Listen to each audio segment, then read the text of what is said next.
Hey guys, welcome to disabilities and associated subjects. मेरा नाम है सुरभि गुप्ता और हम ह्यूमन ग्रोथ एंड डेवलपमेंट जो पेपर है उसकी फर्स्ट यूनिट का first topic human development as a discipline from infancy to adulthood को इस वीडियो में कवर करने वाले हैं। ह्यूमन ग्रोथ एंड डेवलपमेंट का इंट्रोडक्शन मैं अपनी प्रीवियस वीडियो में दे चुकी हूँ। जिन लोगों ने विजिट नहीं किया है वो जाके वहाँ से कुछ चीज़ें सीख सकते हैं। तो चलिए शुरू करते हैं। डिफरेंट लोगों का डिफरेंट डिफरेंट कहना है कि कितनी स्टेजेस हैं डेवलपमेंट की। कोई कहता है कि 3 हैं, जिसमें वो चाइल्डहुड, एडल्टहुड और ओल्ड एज को काउंट करता है। कुछ कहते हैं कि 4 हैं, जो जिसमें वो इन्फेंसी को, चाइल्डहुड को, एडल्टहुड को और फिर ओल्ड एज को काउंट करते हैं। लेकिन जो बेसिक स्टेजेस बताई गई हैं वो 8 पार्ट में डिवाइड की गई हैं, जिसमें prenatal development, infancy, early childhood, middle childhood, adolescence, early adulthood, middle adulthood और लेट एडल्टहुड शामिल हैं। एक एक करके हम इन सभी को समझेंगे कि ये क्या हैं। प्री नेटल डेवलपमेंट की जब हम बात करते हैं तो हिंदी में अगर इसका अनुवाद करें तो जन्म से पूर्व, यानी कि माँ जब बच्चे को कंसीव करती है उस वक्त से लेकर उसकी बर्थ तक प्री नेटल जो डेवलपमेंट होता है वो माँ के गर्भ में ही होता है, जिसकी अपनी 3 स्टेजेस हैं। जिसमें पहला है जर्मिनल, जो कि फर्स्ट 2 वीक्स होते हैं, उसमें आता है यानी कि 14 डेज। उसके बाद होता है एम्ब्रॉयनिक, जो 3rd वीक से शुरू होकर 8th वीक तक आता है, जिसमें जो बच्चे की वाइटल ऑर्गन होते हैं वो डेवलप होना शुरू हो जाते हैं। जैसे बैकबोन है, उसकी ब्रेन की मसल्स और सेल होती हैं वो। फीटल पीरियड की बात करते हैं तो 9th वीक से शुरू होकर वो बर्थ तक रहता है, जिसमें उसकी ग्रॉस मोटर जो होती हैं वो डेवलप होना शुरू हो जाती हैं। बच्चा ऑलमोस्ट रेडी हो जाता है बर्थ होने तक। उसके बाद बात करते हैं इन्फेंसी की, जो कि बर्थ से लेके 2 ईयर्स तक का जो पीरियड होता है। उस पीरियड में जो बच्चे होते हैं वो क्रॉलिंग करना शुरू कर देते हैं, बैठना शुरू कर देते हैं, खड़े होना शुरू कर देते हैं, चलना शुरू कर देते हैं, अपने पेरेंट्स को रिकॉग्नाइज़ करना शुरू कर देते हैं, अपने सिबलिंग्स को रिकॉग्नाइज़ करना शुरू करते हैं। फिजिकल डेवलपमेंट की जब हम बात करते हैं तो बच्चे की हाइट और जो वेट होता है उसमें रैपिड इंक्रीजमेंट देखने को मिलता है। अ, इस पीरियड में बच्चे हेड कंट्रोल करना शुरू कर देते हैं। जब बच्चे की बर्थ होती है उस वक्त आपने देखा होगा कि उसका जो हेड होता है वो कहीं भी मूव करता है, लेकिन इस टाइम पीरियड में उसका हेड कंट्रोल होना शुरू हो जाता है। मिल्क टीथ अपीयर होना शुरू हो जाते हैं बच्चे के, है ना। उसके बाद अगर हम बात करते हैं तो जो बोन्स होती हैं बच्चे की वो काफ़ी सॉफ्ट और फ्लेक्सिबल होती हैं। कॉग्निटिव डेवलपमेंट की अगर हम अब बात करते हैं तो जो सेंस ऑर्गन जो होते हैं बच्चे के वो बहुत ज़्यादा डेवलप नहीं हुए होते हैं। एग्ज़ाम्पल अगर लेते हैं कि जिस तरीके से माँ बच्चे को सुलाती है उसी तरीके से अगर किसी दूसरी लेडी ने अगर उसको ऐसे सुलाया तो उसको एहसास होगा कि वो उसकी माँ ही है। ब्राइट ऑब्जेक्ट की तरफ बच्चे ज़्यादा फोकस करते हैं। अगर आपने लाइट वगैरह दिखाई तो वो ज़रूर अचानक से उसको देखेंगे कि ये क्या है। कुछ वर्ड्स बच्चे सीख जाते हैं, जैसे मामा, पापा, बाबा, जो भी उनका एनवायरनमेंट है, जो भी उनकी नेटिव लैंग्वेज है, वो उसको सीख जाते हैं। बच्चों को यहाँ पे ये भी पता चल जाता है कि उनकी जो फिज़िकल नीड्स हैं वो कैसे पूरी होंगी, है ना? रोकर उनको पता चल जाता है कि अगर मैं रोऊँगी या मैं रोऊँगा तो उनकी जो नीड्स हैं, फिज़िकल नीड्स, वो उनको पूरी हो जाती हैं। तो ये कॉग्निटिव डेवलपमेंट है कि उनको ये एहसास है कि अगर मैं रोऊँगी या मैं रोऊँगा तो मेरी चीज़ें कंप्लीट हो जाएँगी। इमोशनल डेवलपमेंट की अब हम बात करते हैं तो बच्चे का रोना ये शो कराता है कि बच्चे के अंदर इमोशंस हैं। बच्चों को जब आप प्यार से कुछ कहते हैं या स्माइल करते हैं तो बच्चा भी स्माइल करता है आपकी फेस को देखकर। बच्चा हंसता भी है। बच्चे को डर भी लगता है, जब आप उसको डांट देते हैं तो वो रोना शुरू कर देता है डर की वजह से। सोशल डेवलपमेंट की बात करते हैं तो बच्चे बहुत ज़्यादा सोशलाइज नहीं होते हैं, वो सेल्फ सेंटर्ड होते हैं। वो अपनी फिजिकल नीड्स के बारे में सिर्फ जानते हैं उस वक्त तक, और वो अपने केयर टेकर और पेरेंट्स के साथ ही बॉन्ड अपना डेवलप कर पाते हैं। इसके बाद हम बात करते हैं अर्ली चाइल्डहुड की, जो कि 2 to 6 ईयर के जो बच्चे होते हैं इसके अंतर्गत आते हैं। इसमें क्या होता है कि हम बच्चे को ट्रेडिशनल स्कूल्स में नहीं भेजते हैं, प्ले वे स्कूल में भेज देते हैं, प्री स्कूल जिसको हम कहते हैं वहाँ भेज देते हैं, जिसमें बच्चे गेम्स के थ्रू अपने चीज़ों को लर्न करते हैं, चीज़ों को सीखते हैं, कैसे चीज़ों को अरेंज किया जाता है। मतलब ये सारी चीज़ें गेम के थ्रू बच्चे सीखना शुरू कर देते हैं। वो अपने बड़ों को, एल्डर्स को ऑब्ज़र्व करते हैं, उनको इमिटेट करते हैं, वो कॉपी करना शुरू कर देते हैं। आपने देखा होगा कि लड़कियाँ होती हैं, वो माँ से ज़िद करना शुरू कर देती हैं कि उनको भी बिंदी लगाओ, है ना? जो माँ कर रही है वो चाहती हैं कि उनके साथ भी वैसा, वो भी वैसा करें, वो इमिटेट करना शुरू कर देते हैं। बच्चे जो होते हैं वो बड़ों की तरह एक्ट करना शुरू कर देते हैं। इस एज को लर्निंग एज कहा जाता है। बच्चे बहुत ज़्यादा क्यूरियस होते हैं चीज़ों को जानने के प्रति। उनका जो क्यूरियोसिटी लेवल होता है वो बहुत हाई होता है, वो बहुत सारे क्वेश्चंस करते हैं, वो सब कुछ जानना चाहते हैं, बहुत क्यूरियस होते हैं हर चीज़ को लेके। फिज़िकल डेवलपमेंट की बात करें तो इन्फेंसी के कंपैरिज़न में यहाँ पे जो फिज़िकल डेवलपमेंट होता है वो थोड़ा स्लोअर होता है। ग्रॉस मोटर और जो फाइन मोटर होती हैं वो डेवलप हो जाती हैं। ग्रॉस मोटर से मतलब हमारा लार्ज मसल से हैं, जिससे जो हमारी पैर की मसल्स होती हैं, हमारी हैंड की मसल्स होती हैं। फाइन मोटर से मतलब जो हमारी छोटी मसल्स होती हैं, जैसे हमारी फिंगर की मसल्स हैं, है ना? तो बच्चे जिससे ग्रैप्स कर सकते हैं, राइटिंग कर सकते हैं, ड्राइंग कर सकते हैं। और लार्ज मसल्स की बात करें तो उससे बच्चे रनिंग करना, जंपिंग करना, ये सारी चीज़ें करते हैं। ये जो होती हैं डेवलप हो जाती हैं। कॉग्निटिव की बात करते हैं अब हम, तो सिंबॉलिक थॉट का बच्चा यूज़ करना शुरू कर देता है। एग्जाम्पल के तौर पे अगर हम समझें कि बच्चे को अगर बिल्डिंग ब्लॉक्स दे दिए जाएँ, तो वो अपनी सोच और समझ से उसको बनाना शुरू करेगा। हो सकता है कि वो ये भी सोचे कि पहले उसने इस तरीके की चीज़ें देखी हैं, तो उससे उस बिल्डिंग ब्लॉक से उस ही शेप को बनाना शुरू करे। स्पैन ऑफ अटेंशन, यानी कि अटेंशन का जो काल होता है वो बहुत स्मॉल होता है। आपने देखा होगा पेरेंट्स कंप्लेन करते हैं कि उनके बच्चे पढ़ते नहीं हैं, वो बैठते नहीं हैं, वो लिखते नहीं हैं, वो लिखना नहीं चाहते, और बच्चे अगर बैठ भी जाते हैं तो थोड़ा-सा लिखा और वो इधर-उधर की बातें बनाना शुरू कर देते हैं। तो स्पैन ऑफ अटेंशन बहुत कम होता है। बहुत जल्दी-जल्दी कुछ सेकंड के लिए वो हो सकता है, या कुछ 5-10 मिनट ही बैठेंगे, फिर नहीं बैठेंगे। बहुत ज़्यादा टॉकेटिव होते हैं बच्चे, बहुत ज़्यादा बातूनी होते हैं, बात करने वाले होते हैं और गुड लिसनर भी होते हैं इस एज पे। हो सकता है कि वो आपको ही स्टोरी सुनाना शुरू कर दें। आपने जो उनको सुनाई हो, फिर वो आपको ही सुनाएँ कि अच्छा मैं सुनाती हूँ आपको, या मैं सुनाता हूँ आपको। और अगर आप अपनी बात किसी गंभीरता के साथ करते हैं या अच्छे तरीके से करते हैं, तो बच्चे गुड लिसनर भी होते हैं, वो आपकी बात को सुनेंगे। बच्चे लैंग्वेज, उनकी नेटिव लैंग्वेज होती है, जो उनको एनवायरनमेंट से सुनने को मिलती है, उसको वो यूज़ करना शुरू कर देते हैं। इमोशंस की बात करें, इमोशनल डेवलपमेंट की, तो बच्चे के अंदर फ़ियर होता है एनिमल्स को लेके, है ना? अंधेरे को लेके। आपने देखा होगा कि बच्चों को कहते हैं कि भूत आ जाएगा, है ना? या बच्चे जैसे डरते हैं कि भालू, अगर बच्चे डरते हैं तो, कि भालू आ जाएगा। तो इस तरीके की चीज़ें, बच्चों को अकेले रहना भी थोड़ा डर लगता है उनको अकेले रहने में भी।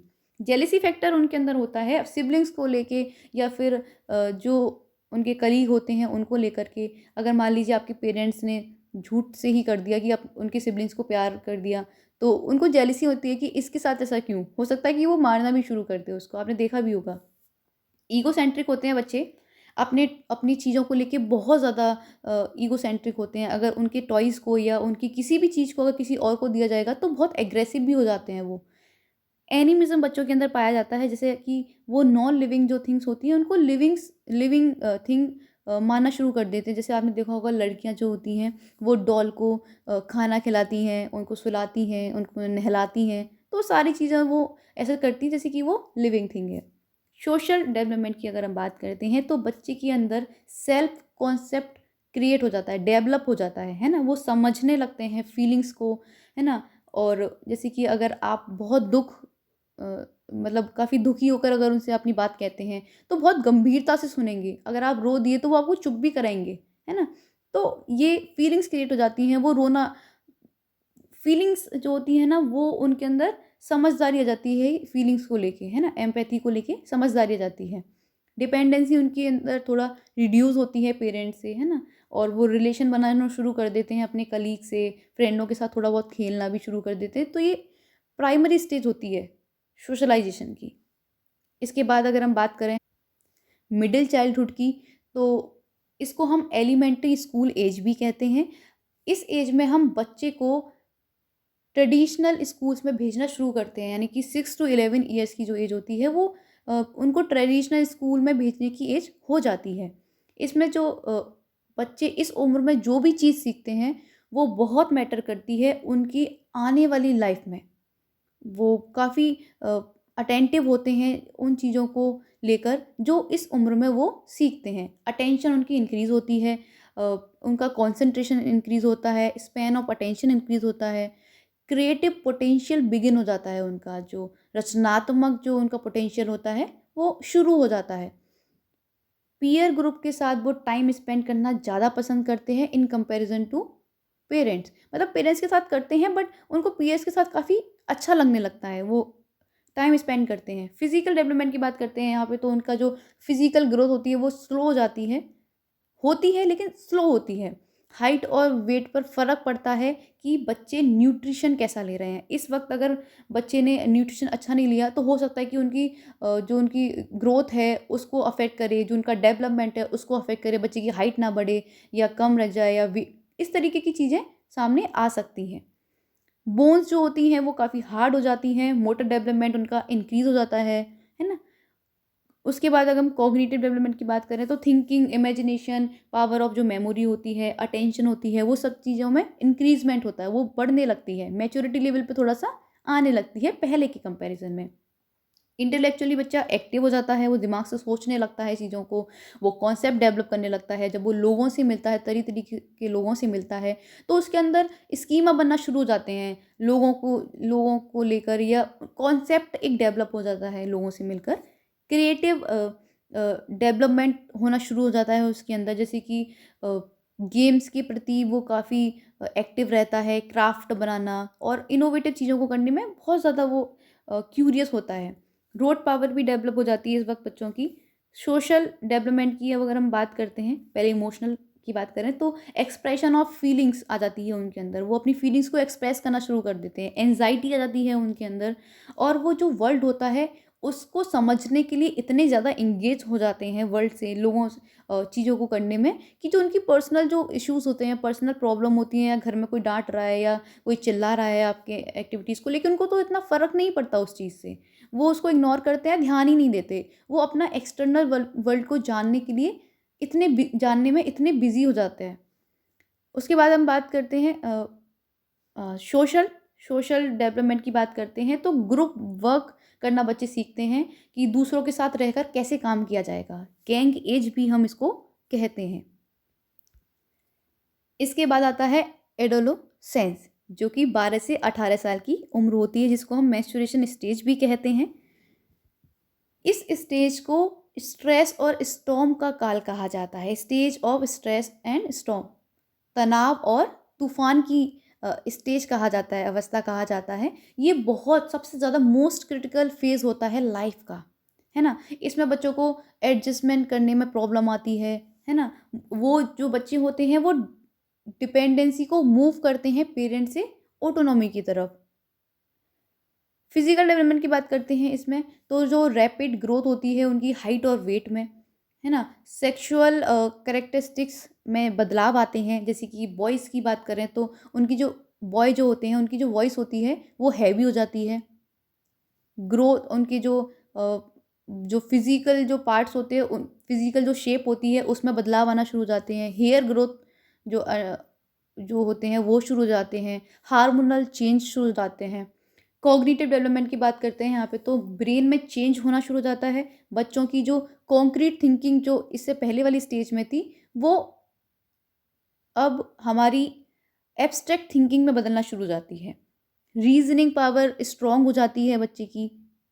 लॉजिकल थॉट्स आना शुरू हो जाते हैं, चीज़ों को लॉजिकली कैसे अरेंज किया जाए, कैसे समझा जाए, वो सारी चीज़ें डेवलप हो जाती हैं। और बच्चा अपने करियर को लेके सीरियस होता है कि उसको क्या करना है लाइफ में। सोशल डेवलपमेंट की बात करते हैं तो यहाँ पे बच्चा अपने फ्रेंड्स के साथ टाइम ज़्यादा स्पेंड करना पसंद करता है in comparison to their parents. Emotionally वो बहुत कंफ्यूज्ड होता है अपनी आइडेंटिटी को लेकर, इसलिए इसको आइडेंटिटी क्राइसिस भी कहा जाता है। पेरेंट्स से बहुत ज़्यादा उसके कॉन्फ्लिक्ट्स होते हैं, उसको लगता है कि पेरेंट्स उसकी लाइफ में दखल अंदाजी कर रहे हैं, उसको यहाँ जाने के लिए मना, वहाँ जाने के लिए मना, ये करना वो करना। उसको नहीं पता होता कि उसको क्या करना चाहिए। आइडेंटिटी क्राइसिस होता है, उसको नहीं पता कि वो कौन है इस वक्त। इसके बाद बात करते हैं तो अर्ली एडल्टहुड, 20 to 40 ईयर्स वाले जो लोग होते हैं वो इसके अंतर्गत आते हैं। इसमें जो प्राइमरी कंसर्न होता है एक व्यक्ति के लिए जो इस एज ग्रुप में आता है, उसके लिए लव और वर्क होता है प्राइमरी कंसर्न। वो हर स्थिति में इस उम्र के दायरे में सेटल होना चाहता है। वो चाहता है कि उसकी पढ़ाई कंप्लीट हो जाए, उसकी लाइफ सेट हो जाए, अगर उसको शादी करनी है तो शादी हो जाए, फैमिली हो जाए उसकी पूरी, वो टोटली इस मूड में होता है कि वो सेटल हो जाए। इसके बाद बात करते हैं तो मिडिल एडल्टहुड आता है, जो कि एज 40 to 65 ईयर में काउंट होती है। इस उम्र पे जो व्यक्ति होता है वो पीक लेवल पे होता है अपनी प्रोडक्टिविटी को लेकर, अपने काम में और जो उसकी पर्सनल लाइफ है उसमें। यानी कि वो अपना बेस्ट देता है इस वक्त आके, कि वो लाइफ में जो उसकी क्वालिटीज़ हैं, जो उसकी स्ट्रेंथ है, उसके थ्रू वो क्या बेस्ट दे सकता है।